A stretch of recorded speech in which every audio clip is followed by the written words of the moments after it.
Para sa GMA Integrated News, Sandra Aguinaldo, nakatutok 24 oras. Umanaw na po si dating House Speaker Jose De Venecia Jr. sa edad na 89. Nadismaya ang Pinay Olympian golfer na si Dottie Ardina sa tila pagbaliktad niya sa kanya kaugnay ng viral video ng paglalabas niya ng hinaing sa anya'y kakulangan ng uniform para sa Olympics.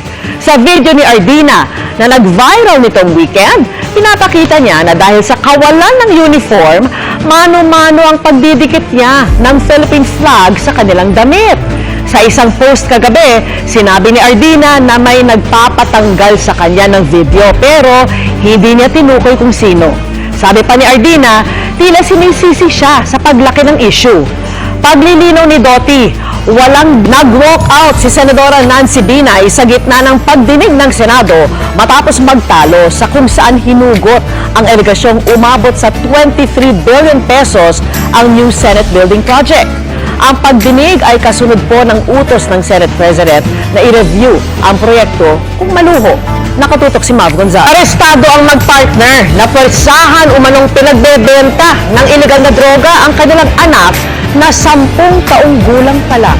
Nakatutok si Marisol Abduraman, dumating na competition uniform para sa kanila. Ang dumating lang daw ay mga collared shirt na hindi pang golf. Pero napilitan silang isuot dahil kailangang terno sila ng teammate na si Bianca Pagdanganan. Anya, may inutusang iniimbestigahan ang pagpahid ng dugo para pagmukhaing sariwa ang mga panindang isda sa isang pwesto sa Davao City. Sa ulat ng Super Radio Davao, nakumpirma raw ang pagpahid ng dugo ng isang tindero sa mga ibinebentang isda matapos suriin ng Veterinarian Office sa lungsod.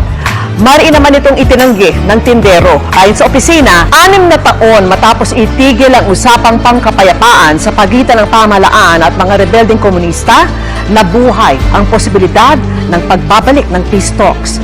Mismong gobyerno at ang legal front ng mga rebelde ang nag-anunsyo niyan. At nakatutok si Rafi Tima, iligal na pinaradahan ang ilang kalsada sa Makati City, sumemplang naman sa EDSA busway ang isang motorsiklo na nagtangkang tumakas sa mga manguhuli sa kanya. Nakatutok si Salima Refran. Gate din ni Sheila Go, hindi siya konektado sa Pogo sa Bamban Tarlac. Bahagya raw nagkatensyon ang tulong ng ilang senador at delegasyon ng European Parliament kanina nang matalakay ang tungkol sa gyera kontra droga ng Administrasyong Duterte. Ang European Union nanindigang pabor sila sa investigasyon ng ICC. Bumili ng panibagong mga t-shirt na pinalagyan ng Philippine flag pero nang dumating ito, hindi raw kasya sa kanila at nasa ilalim ng collar ang logo ng Aral ng Diyos at pamana ng magulang. Pag-ibig na tapat at hindi nanlalamang. Yan ang nasa puso ng bawat Pilipino. Yan ang tunay na diwa ng Pasko. Diwa ng Pasko. May kulay ng pag-ibig, ang kapaligiran, basta ng kagandahan ng pagtutulungan, kamukian ng regalo ng bawat Pilipino.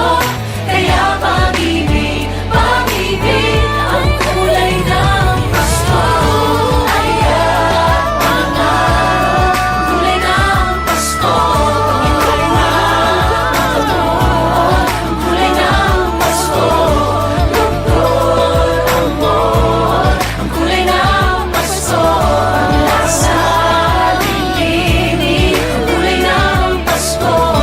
Pag-ibig lang, ang kulay ng Pasko. Good news mga kapuso!